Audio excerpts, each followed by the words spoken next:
So in this lesson, we're going to talk about the multiple linear regression assumptions, which were normality, constant variance, um, independence, and our residuals having a mean of 0.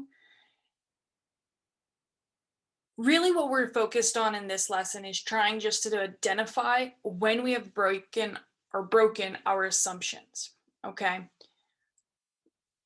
Here is a kind of quick and dirty checklist of how we check our various assumptions. So for normality, we're going to be looking at the quantile plot of the residuals. For this plot, we're going to look for it to fall on a 45-degree line. And if there's any strong deviations from that, then we would assume that normality is broken. When we're looking at constant variance and a mean of 0, we're going to be looking at the residuals versus predicted plot. For this plot, you're really just looking if there's just a random no pattern trend around 0, where it's going to be suggested to use the standardized residuals. And then independence is normally heavily relied on how you collect your data, but you can also try and just double check yourself if you plot the residuals versus the run order. Run order is just how you collected your data and making sure that there's no trends. Now, before we move on, these assumptions, hopefully you notice, are all based on looking at residuals. Okay. And here I wrote standardized residuals.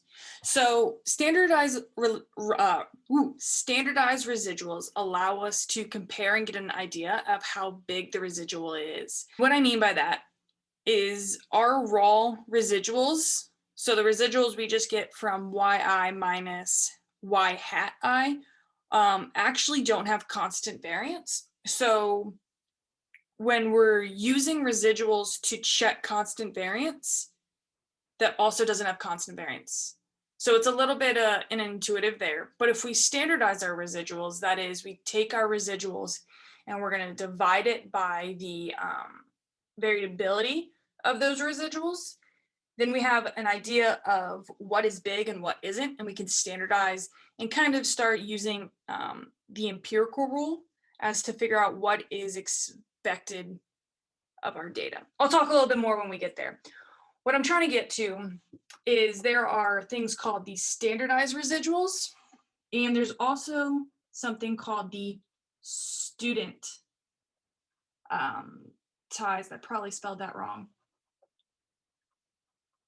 Residuals. For this class, I will be using these interchangeably. For your research, these aren't the same. They're slightly different. So your standardized residuals are your residuals divided by the standard error of your residuals. So if you were to find all your residuals, find the variance of them, square root it. This studentized residual is a variation of this, where you're leaving points in and out. For this class, it won't matter. Typically, it's more suggested to use the studentized residuals, but again, we won't focus on that, and I might be using them interchangeably for your class.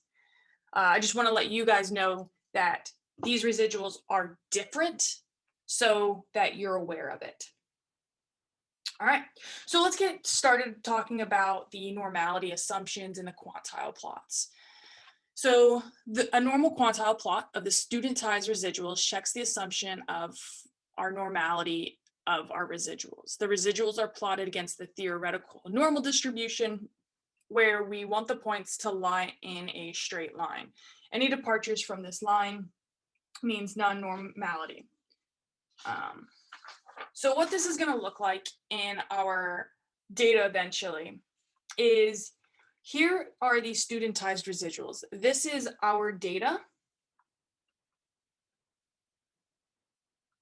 And then on the side, we have what we would expect from a normal distribution. So depending on the software you use, these might differ slightly, but the overall idea is that we have our quantiles of our data plotted against the quantiles of a expected true normal distribution.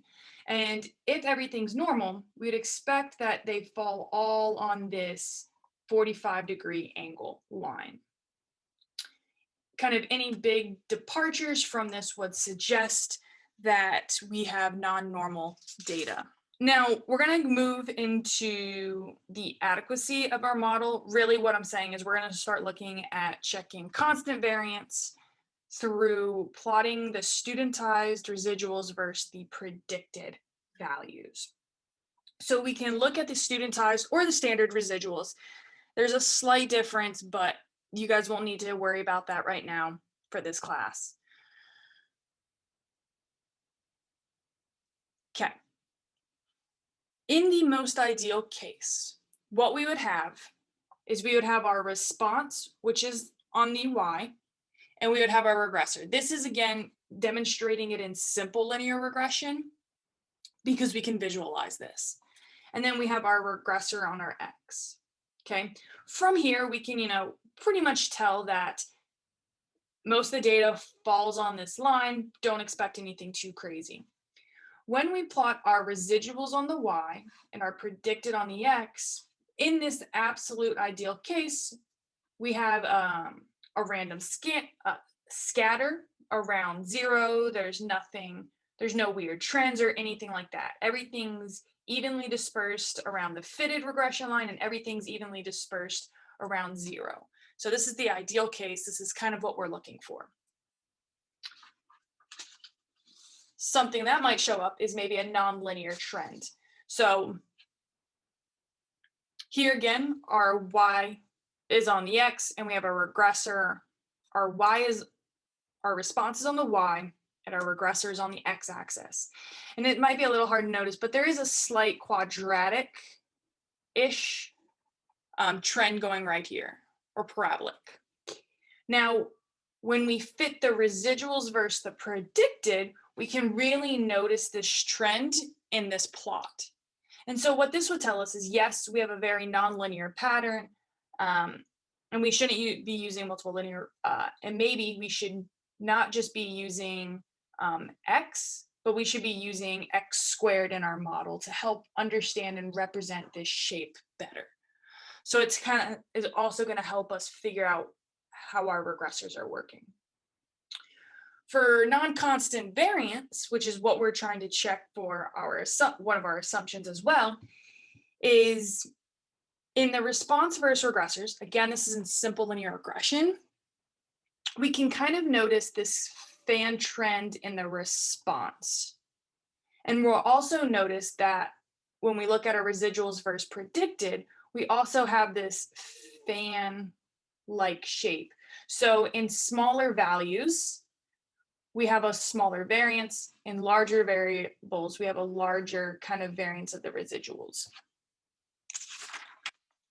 Okay, now in simple linear regression, just one predictor. This is very easy to relatively very easy to catch.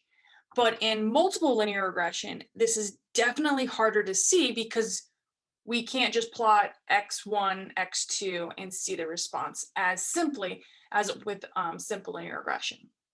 And that's why we're going to be using these residuals. For each data point, we only have one residual, and this allows us to check these assumptions. Okay, so let's go to our example for this class, which is going to be the soft drink example. So in a soft drink company is concerned with the time it takes their employees to service their vending machines. The time is determined by the distance walked by the route driver and the number of cases stocked in the vending machine.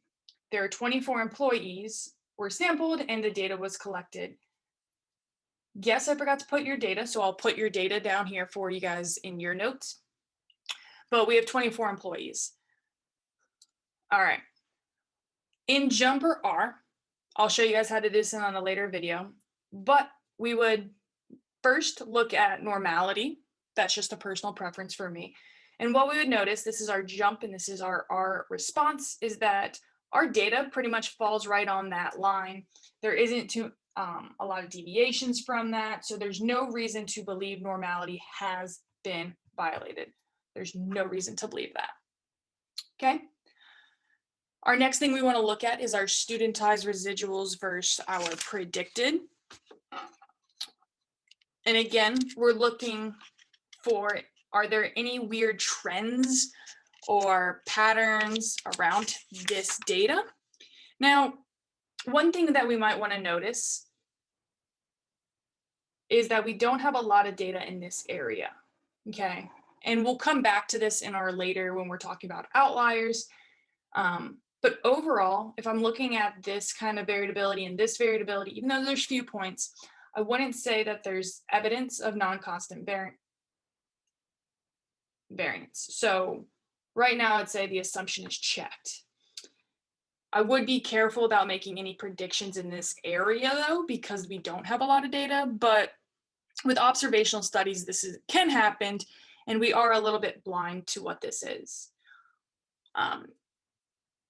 In future notes, we're gonna be talking about outliers, and so we'll start to potentially notice that maybe these are more outliers.